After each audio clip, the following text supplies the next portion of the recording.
Halo Sobat Bisnis, kembali lagi di Market Wrap Up. Apa kabar nih? Bagaimana portofolio kalian? Hijau seperti kinerja IHSG hari ini, Senin 28 Agustus 2023, atau malah sebaliknya? Bicara IHSG, hari ini ditutup menguat 0,38%. Saham AMMN, BMRI, hingga BAN terpantau bertabur cuan. Akan tetapi, ada juga nih yang harus diwaspadai. Ya, aksi jual investor asing di pasar saham dan obligasi berisiko berlanjut pada beberapa minggu ke depan. Hal ini diproyeksi setelah Ketua The Fed, Jerome Powell, memberikan pernyataan bernada hawkish pada akhir pekan kemarin. Hal ini ditekankan dalam riset harian Makro Equity Strategis Samuel Sekuritas Indonesia, Lionel Priadi. Katanya, menurut kami, hal ini dapat memicu kembali arus keluar modal asing di IHSG maupun pasar obligasi domestik hingga 2 minggu ke depan.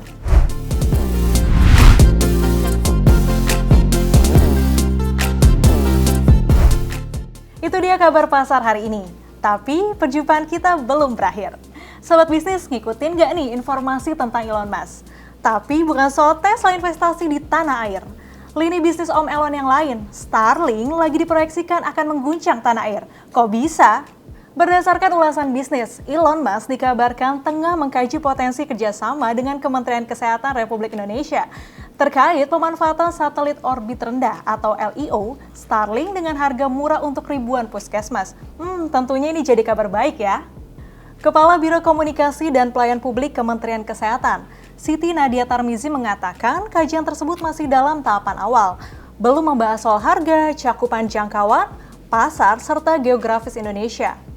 Siti mengatakan kami tidak tahu persis, hanya saja SpaceX atau Elon Musk sedang pelajari rencana kerjasama.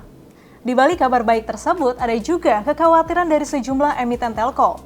Satelit orbit bumi rendah milik SpaceX ini patut dicermati oleh industri telekomunikasi ke depan, khususnya di tanah air. Dalam sebuah acara diskusi, Presiden Direktur dan CEO XL Axiata, Dian Siswarini mengatakan, kehadiran internet Elon Musk beresiko memakan bisnis operator seluler. Dian berpendapat pada masa yang akan datang, pangsa pasar milik operator seluler direbut oleh Elon Musk, yang saat ini memiliki layanan Starlink yang beroperasi tanpa terikat banyak peraturan seperti operator seluler. Katanya, kalau Elon Musk muncul, sudah masuk ke sini dan kita tidak mendapatkan playfield yang sama, wah itu mungkin bisa dibabat habis. Dian berharap pemerintah dapat membuat regulasi yang lebih berpihak pada operator seluler dalam negeri, sehingga keberlangsungan hidup industri operator seluler tetap dapat terjamin. Untuk itu, pemerintah menghimbau Elon Musk agar Starlink bekerja sama dengan operator telekomunikasi di dalam negeri jika ingin memberi layanan ke Indonesia. Kerjasama tidak hanya dengan Telkom, juga berpeluang dengan Indosat, XL Axiata, dan Smartfren. Soal upaya kerjasama dengan perusahaan telekomunikasi di Indonesia, Direktur Jenderal Informasi dan Komunikasi Publik Kemenkominfo, Usman Kanso mengatakan, bisa saja yang penting itu kan soal di bisnisnya, bisa saja. Yang jelas, Starlink harus bekerja sama dengan operator dalam negeri, tidak bisa langsung ke pelanggan. Kekhawatiran XCL sepertinya tidak dirasakan oleh PT Telkom Satelit Indonesia atau Telkomsat. Anak usaha PT Telkom Indonesia Persero Tbk ini justru berniat membeli kapasitas dari Starlink. Telkomsat yang mendapatkan hak labu satelit khusus non-geostasioner dari Kemenkominfo akan menggunakan Starlink untuk keperluan layanan Black Hole Telkom Group. Merujuk pada Permen Kominfo nomor 21 tahun 2014, hak labu atau landing right satelit adalah hak untuk menggunakan satelit asing yang diberikan oleh menteri kepada penyelenggara telekomunikasi atau lembaga penyiaran. Sehingga nanti pada praktiknya satelit Starlink kemungkinan akan disewa oleh Telkomsat untuk memberikan bentuk layanan jaringan internet tertutup ke pelanggan korporat. Terlepas dari itu semua, satelit LEO seperti Starlink dinilai masih abu-abu dan terkendala isu keamanan.